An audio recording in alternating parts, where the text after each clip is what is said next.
Hey there, welcome to another episode of Let's Talk About. Hi, I'm Kim C. Lee, and I'm the host of this program.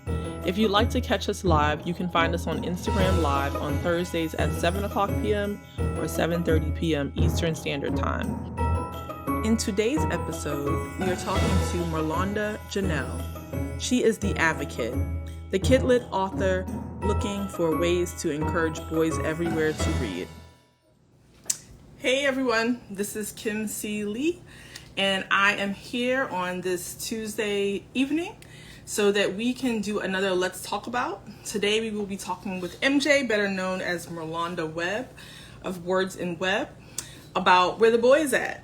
So there's a little bit more into this than what you may read. She is an advocate for little boys to read, so we're going to hear all about her perspective and get to know her a little bit better. We're going to hear a little bit about her books, and maybe ask some off-the-cuff questions. So I see some of you are dropping in. We're just waiting for MJ to pop in as well. Let's see what happens here. This is fantastic. And then while we're waiting, also, just to introduce you to myself, I probably should have did that first.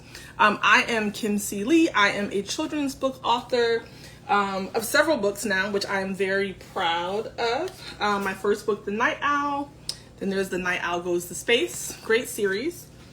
Meet Frankie Jordan, and co-author of Grandjoy.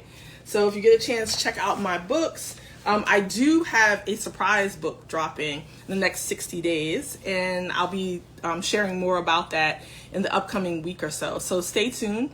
And let me see if I can find MJ here. Hey, Kathy, I see you there. Thank you for joining. Let's see if we can get MJ in here. This is always such a challenge to hit the accept button. They need to do this for people with smaller hands or something. All right, MJ, I think you're there. If you are not, there you are. Hey! Hey! It looks like we're both rocking headbands today. Let me turn this up a little bit. Yes, it is one of those headband days. Yes, and so some of you may have gotten a pause because I turned up the volume on my phone. But hey, how are you? I'm great. I have not gone live in forever, so really? I'm excited about this. Yes, it's been a while, like a while. I was sure you had went live. Well, I know you've been doing events, yes. So maybe not. Maybe I equated that to going live, but doesn't count. You usually go live a lot, so I just assumed you were doing that. I gotta work on that. Yes. So you don't need to work on it. You just need to do it more. You're already used to it. So I'm not even gonna fake like we haven't talked in a while. We just got back from Epcot, which was phenomenal. It was very, very fun, very much needed break. Yes. But we're not gonna still magical. What'd you say? We're still magical. Yes, we are very, very magical. So, but today we're going to talk about where my boys at, right? Yes. That's a small part because there's some other things that I want to talk to you about as well. Okay. So just formally, can you introduce yourself to everyone who is tuned in? Yes. So I am Murlonda Janelle, nicknamed by the lady at the top of the screen, MJ, and it's, I mean, hey, I go with it. You can be the go-to, so I'm going with it. I am an author of books for boys. I fought that for the longest, but I am embracing all things boys. And I'm also a DEI advocate as well, diversity, equity, and inclusion.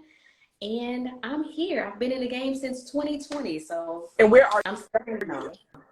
I am in Baton Rouge, Louisiana. Yeah, so those of you in the South, you have someone close to you down that way. Well, I guess it depends on where you are. But if you're in Louisiana, she is there. She's a resource down there. What were you saying?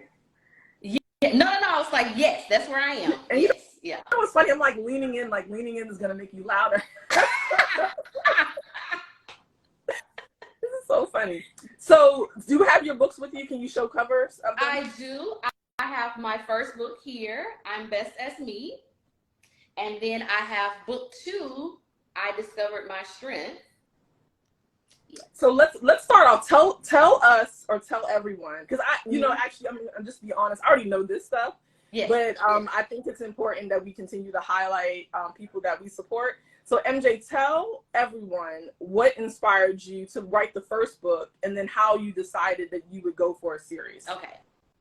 So starting off, I rejected being an author. I really did. I thought that was just something that was just like, nah, I don't really want to do it. Authors don't get paid. I don't really want to do that. But I love to read. I felt like reading enabled me to go places that a lot of people don't go to. So you can sit in a room with a bunch of people, you pull out a book, and you disappear. So I have nephews. My siblings kept having boys over and over and over. So I was trying to encourage them. They're like, Tea Puddin', as you see, Side calls me, a lot of my nephews call me Tea Puddin'. There's no books about boys. Everything is about, no offense to anybody on here. There's books about animals. There's, books about toys, but books specifically for boys, books specifically for boys, allowing them to see themselves in their everyday element. There were none that I could find. So my quest at that point became, if you can't find something that you need, you invent it, you make it happen. So I started writing books for my nephews. And so I was like, I'm gonna just write one book, call it a day. But then I started looking and I'm like, I still can't find them.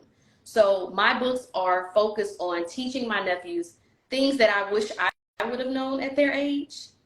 So I keep going. So my books teach life lessons through sports, and the characters are boys. And they're all your nephews. And they're all my nephews. Those are my babies. I call them my angels. So my book series is entitled Playing with Angels. Because like when babies are real little and they're looking at the sky and they're laughing and they're like, oh, they're playing with angels. And I'm like, well, cute name. I'm going to go with it. I didn't know that. I didn't know that is how you got Playing with Angels. Yeah. So I just learned something. I knew that the series was called Playing with Angels, but I didn't know that, that's the reason, that's the root of that. Yeah, because here in the South, we do a lot of like, I can't think of the word for it, but we're always like referring something to something that we've heard, before from some elder in the community. And they always say babies are playing with angels and they're teaching them something. So I was like, you know what? I'm an elder. You're an elder, really? Just for a few minutes. Okay. Elder for a moment. Elder for moment. Elder. Yes. Hashtag elder for a moment. Yes. Okay. I'm gonna use that for this when I post it. So you were inspired by your nephews. You're writing for boys. So now that you're on this journey, you're moving. You met a lot of different kids. Your books are out there. Tell us what has been the impact of your books. What have you seen with little kids, little boys? I don't know if it's just little boys or little girls too, but what has been the impact that you've seen from your books? So I'm noticing now, like I've gone to a few events and I'm having people come up to me and say, my son needs this book. My son needs this. I want my son to read this. Oh my gosh. And I'm hearing people say, and this is just like the highlight of every event I go to, I got to find a little boy to get this book for. Like even people that don't have sons, they're like, I know boys need to read. Boys don't read. You're giving them something to read. I have to find a boy just to gift this book to. So that makes my day. I mean, as well as seeing a little boy that comes up to me and say, hey, I now have a book to read with this little boy. He looks just like me. He looks just like me. That's just magical every time I hear it. And so that's a good segue to the next question I was going to ask you. Yeah. I think the obvious thing is that, and I hear so many other authors say this, when you can produce a book that reminds, or, that representation. I see myself in this book, so I'm drawn to it. Right. What are the other aspects of your book that you believe draw kids or boys specifically into reading it? For me, it's the sports aspect, because I am realistic. I know boys don't read anything if it isn't something that'll grasp their attention. And most boys are into sports. Now, there may be other things that boys are into. I just haven't, found that niche just yet. But the sports aspect of it will draw a boy in, because they're like, I like football or I like soccer. And so they want to read it for that. And even when I go to speaking at schools, I'm hearing boys now say, well, write a book about this because I want to play this. So write about track or write about basketball. So it's them being engaged past just it's a boy on the book. So what's interesting? So I know all the different sports, but track is one that's not on your list. So do you think that you will deviate from the sports that are currently tied to the characters for any future books down Yes, so I want to, but I will say, thanks to our friendship, I'm on track to keep writing. Yes. Because we hold each other accountable. So thanks to that, I can see myself going past the 4. So I did start off with the popular 4, I guess you can say. But my struggle now comes with, do I keep the same 4 characters or do I introduce different boys? So do I start giving, because right now I have Carter, Cy, O'Neal, and Eddie. So do I give one of them a different sport or do I find another character?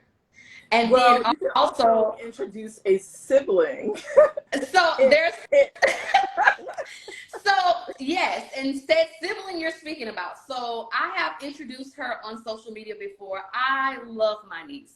Now, mind you, my niece and I have this very weird relationship because she's just very independent. So it's kind of hard because I'm holding to, I like boys. I only want to write about boys. I just want to keep boys. But I don't want her to feel like the love is not there. So do I introduce her with a sport right quick and go away from writing from boys? Yeah, you can I don't know. do that. Like maybe she grows up and she plays a similar sport, so she comes to one of them for insight or something like that. Could be a small role. She's so adorable not to include her. Yeah. Yeah. You're like, and no. She's not even 2 yet, so she doesn't know the difference, but the boys are on it because right now O'Neal is literally every day, T Puddin', where is my book? Where is my book? And oh, the struggle is real. I'm not going to ask you for a date because, when we target a date, it's like something may slide here, something may slide there. And it's like, okay, life happens. Right. So, and because you're writing for yourself, you don't necessarily have to worry about the deadlines that, other authors that were under traditional publishers may be beholden to. So I won't ask you for a date, but we will, you guys out there that are listening, it's totally fine for you guys to send her a DM and say, what's up with that next book? Just that you can be part of our accountability circle. Yes. Well, I will say there's a range. There's a date range. So initially it was a book a year. And then with COVID, it was like that book a year turned to the second book coming out 2 years later. So I don't want to ever go that long again, but no more than 2 years. So I have a question for you, but before we go to the next question, I would like for you to give a shout out to your illustrator. Oh my gosh, I love her. I literally just mailed her something. My illustrator is Morgan, and she is from Louisiana as well. And funny that, the way you meet people, I met her on a site. She was referred by somebody who we both do not know. And now she's blown up. So Morgan is my illustrator. I am very possessive with her. Are you claiming her? Like she is my. She's not. I'm pretty sure Morgan's looking at this like, I am not property. Equal opportunity. We are friends. But not property. No, she's not property. But Morgan is very good at what she does. She's very good. But you can find her on Instagram. She's Morg, MORG _city, CITY. I'll tag her when I post this, but I'm not going to do it now because between trying to look at any comments and sends all over the place. And she actually just released a book today. So good. Ooh, we have to make sure we tag her. If you guys have any questions for MJ as we're going along, please feel free to drop them in the comments. If you happen to see that we are not seeing them, use a little Q&A prompt instead. I think that lights up so we get a little indicator that says there's a question there. But definitely ask any questions that you may have. Now, I'm going to roll it back a little bit. So you talked about producing a book once a year, and then it kind of separated a little bit, or it lengthened to maybe once every 2 years and so forth. And I know we've talked about this, but the pressure it feels like to be able to, churn out books and get them out there just to make sure I don't know if it stayed relevant is the term, but there's like an internal pressure, right? Yes. So now that you are at a point where you're comfortable with not that once a year, can you share with, I guess, others, what was the thought process that you went through to get to a point where you feel comfortable with that? So I'm everywhere I go, I'm known for being brutally honest, and some people like it and some people don't, but I will be honest. So the pressure of being a one-hit wonder was something that pushed me. The pressure of, I have 4 nephews. They all are being promised a book. And then the pressure of, you have a very good friend who has turned into a sister. She's churning out books like it's nobody's business. You cannot be amongst greatness and not be great. Oh, I appreciate that. So find yourself churning out another book. Get with it. But life happens, right? So we have to remember to give ourselves grace as well. We get so, yes, give yourself grace. Things happen. I know there have been moments over the last year where I'm just like, oh, I plan to do all this stuff. And I'm like, no, I need to park it. Like my mom was always telling me, you need to park it for a minute. Yeah. You look like you're about to pass out, or, you know, I get on here and I'm glowing, but when this goes dark, I'm flat. Right. Or it's like, it's time to go back to this. Right. Exactly. So and I know I have for me, many people may not know this, but when I'm in presence of other people, I'm like on. But after that, I need to replenish and revive. So how are you doing that for yourself?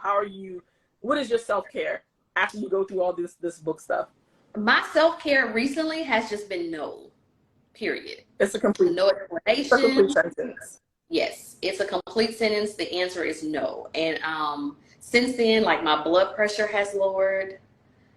I find myself not with headaches as much. And then I'm more creative than I normally am, because right now my creativity is probably about a 40%. Mm-hmm. So when I get a little self-care in, it goes to about a 60%. If I get around Kim, it may go to about 70. What? I am not a blood pressure raiser.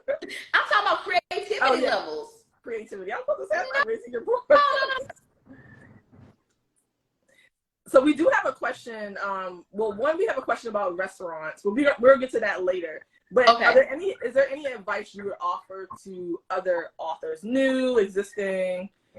My advice would be just write. My book coach told me this advice, and this is advice I'm giving you, and I paid a book coach to get this.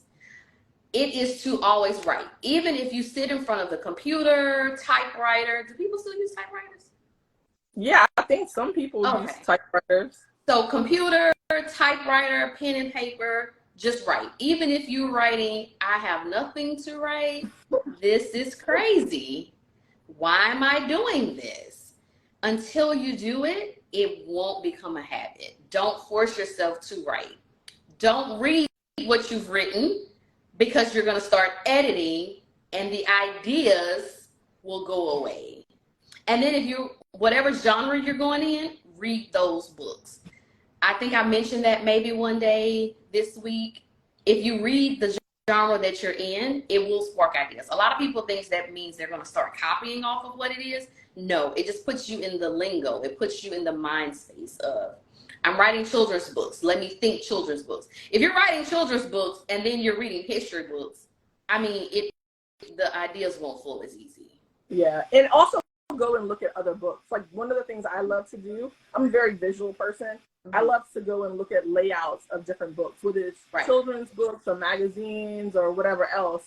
But you get other ideas based on those things. Yes. So I have another question for you. So you often post about the realities of author life, right? So I have a few realities to ask you about. One of them, it's not bad. Okay. So the reason why she's looking like, usually we kind of do some prep behind the scenes. We say, what type of questions are you gonna ask? And I was like, we didn't do that. I was just like, you ready to go? We're gonna get on here and just do it. So she's looking at me like, don't ask me anything that is gonna have people looking at me sideways. But she good, you good. I promise I won't do that to you. Okay. So I know when I started off as an author, because you started before me, and I had all these questions about what do I put on my table when I go to a vendor event, and that's one of the questions that someone actually asked about. So what is your suggestion for what you need to show up with for a vendor event? And let me preface this inside, because I know you don't do outside. No, I don't like outside events. I'm trying to get into it, but your girl don't like outside events. So one of my, which I'm gonna give this to you, but then afterwards I'm gonna have to find something else. I love bottled waters. I don't know what it is about Yes. bottled waters, but everybody needs a bottle of water. Inside, outside, just walking around, you know, you're there for a couple hours because you forget those things. And then put your label on it. Because now at this point, everybody that you've given a bottle of water is now advertising your business. Yes. That was golden. I did that. Pink bottles walking around all the other thing in addition to that is bags. So I know here, maybe sometime last year, I used to have the little plastic bags, and then I noticed that more customers were saying that they didn't want the bag because they were more conscious about the environment and stuff like that. So I changed to the paper bags, and all I did was buy stickers and then just put the sticker on the bag. So it's very cost effective. I mean, the brown paper bags are cheaper, and they still stand out if you have a nice sticker to put on it. I would say if your logo is not black and white or something strong, use some color or something to make it look a little bit different. Maybe even tie a little ribbon around it or something. But that sticker thing that you told me is golden. I gotta order me some more stickers so I can bottle up this. Somebody just asked, where do you print your labels to go on water bottles? You literally can use just labels that you find in the store. So you can go to Walmart, just printing labels, print them on your regular computer, and you can put like your logo. If you have a logo, put that baby on there, maybe put your little website on there or something, or your Instagram handle, and I print them out and put it on there. Yes, they are gold. Yes. So what are some items that stick around that you would recommend that people use at vendor events? So something that's going to stay, like even after an event, something they're going to continue to use. One thing I have noticed, and these things are expensive, but sometimes you get what you pay for. I have gone into and the marketing lady at my job gave me this. Mood changing, adults, kids, everybody loves things that changes colors. We're all kids at heart. So mood pencils, those are something that I put on the table, even after the event. If I don't use them all there, I take them. They're easy. They do not cost any extra weight. When I'm packaging a book, a mood pencil goes a very long way. Now, mind you, I get those from 4 Imprint. There may be other vendors that sell them as well. I think for maybe $500, I paid a couple $100, but people are still asking me, hey, you have any more of those mood pencils? I'm like, oh, have you bought a book? There's that honesty. So those are expensive. Those babies are expensive. You know, like, your girl is a part-time author. Yeah. No, I totally understand that. Yeah. So do you have any tips beyond like sports and representation that you can offer to parents or whomever else may have some little boys in their life and they want to encourage reading, get them reading more? Any tips? Yeah. Do not use reading as a punishment. That hurts my feelings. And for all the authors out there, I don't know how you feel about it, but don't use reading as a punishment. Read in front of them so that maybe they will want to read, but don't use it. Please do not use reading as a punishment. Did I say that already? Like, don't use reading as a punishment. Make sure your child wants to read. Don't use reading as a punishment. I probably said that 5 times, but I really believe in that. You said it more than 5 times. Oh, okay. Reading is something we all have to do. And even when I go to like literacy nights at school, I ask kids, what is your favorite subject? I've had kids tell me math, science, social studies. And I tell them, I did not like to read until I got into 6th grade. And I tell them, it's okay to not love reading, but do understand, even in science, math, you have to be able to read in order to do those subjects. So just stress the facts of reading. Yeah.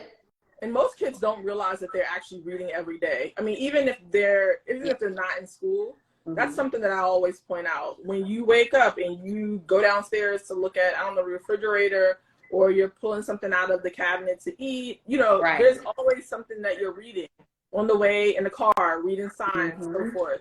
If they're on video games, they're reading and they don't realize it.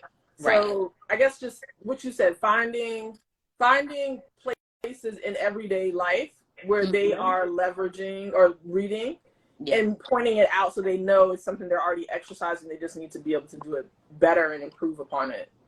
So definitely, I agree with that. So are you going to drop your socials and all that other stuff so they can find you? Sure. So I am at _ words in web. I am an author, so I spell it correctly. Words, WORDSIN, web, WEBB. Yes, so that's you're so right. That's she put recipes, sheet music, captions on the screen. Yes. Yeah, all of that. Yeah, all of that good stuff. So Words in Web is your, not only your website, it's also your handle here on Instagram. Are you on Facebook? So Words in Web, I am trying to be on TikTok. Help me with TikTok. You are on TikTok. I am You're on TikTok. on it, but you're not dancing. Should That's I the problem. dance? You can dance for both of us. Okay, so look at my cousin on there. Hey, cuz. Hey, cuz. Welcome to the party. Welcome to the party. Yes, so I am on there on TikTok. I am on Instagram. I'm on Facebook. I am on Twitter. I'm trying to learn that tweet thing, but I'm there. You can tweet out all your honest opinions on Twitter. I'm pretty sure that's a great idea. That is a very good idea. So what's next for you? What is next? So I went to a marketing class recently, and now my mindset has shifted into, people hear this, people say this all the time, when we hear this target audience. Where and who is your target audience? So my target audience has become, I've made her, like I've drawn her out. You cannot see the drawing, but she is a mother of a son who is in sports. So in my mind, like the actors do, they become this character. So I'm trying to, and I don't have any kids. I just have a niece and nephews. So I have become this mother of a son who is involved in sports. So I'm trying to decide, what does she need? What does she do? How can I get her attention? Yes. So now I'm really focusing on becoming this mother of a son, and how do I get her attention? Yeah, so it's her motivations and her demographics, right? Yes, like where is she, what she's doing, whatever. Yes. Like what is she driving? If she's in a Tesla, is she going to the grocery store? Like I have become her, and what do I need, and how do I get her? So I like that you pointed out who she is, because I think sometimes with inexperience, we walk into this journey of authoring and we're like, my book is for everybody. Yes. But the reality is that's not for everyone. Mm-hmm. There's a very specific audience, and it takes some work to figure it out. So I like that you called that out. Yeah, because I went to elementary school recently, and there were a few little girls in the class, and they said, you write for boys. We don't want to talk to you. And you said, that's fine, because you are not my target audience. But I told them, I said, I appreciate your honesty. I really, really do. And they were like, when you write for girls, come back. And I'm like, ooh, okay. Attitude. Well, you had to respect that, right? Honesty. Yeah. I loved it. Yes. So MJ, I want to thank you for dropping in with me. I'm pretty sure we will talk again several times. What's today? Tuesday? We'll talk again several times this week. Yes. Yes, but drop your handles again and all that other stuff to make sure people know where to find you. Yes. It is Words in Web. So you can find me on all platforms: TikTok, Instagram, Facebook, Twitter. Words in Web. I love to talk to people. I love to offer advice, get advice. If you have a question, don't be afraid. I will answer it to the best of my ability. And she's looking to do more lives, so if you would like to do a live with her, please send her a message. Yes. I'm gonna put you out there like that. You used to do the live, so you need to pick it back up. I don't be on live like that. I'm doing this, but this is typically not my lane. What did she say? Not come back. Okay, so people ask me, I'm be giving you a call too later. Yeah. Yeah. All right. So I hope everyone has a great evening. Again, this is Let's Talk About, and today we were talking to MJ about Let's Talk About Where My Boy Is At. We have several more of these. I think we're booked through the end of June right now. I just had someone reach out and say they wanted to hop on as well, so it looks like we're headed into July. if you are interested in popping on and just having a conversation about whatever topic, you don't have to be an author. Shoot me a DM. We will schedule you in and we will talk about whatever it is that you want to highlight or get out there to whomever. I'm a bit lively tonight. I think it's this coffee, honestly. But yes, so we greatly appreciate you all being here. And I think we'll be back on next Tuesday and next Thursday. We have 2 next week. I will be posting who our upcoming guests are. And thank you again. And have a beautiful evening. Thank you. What am I about to do to say bye? What did you say? What am I going to do to say bye?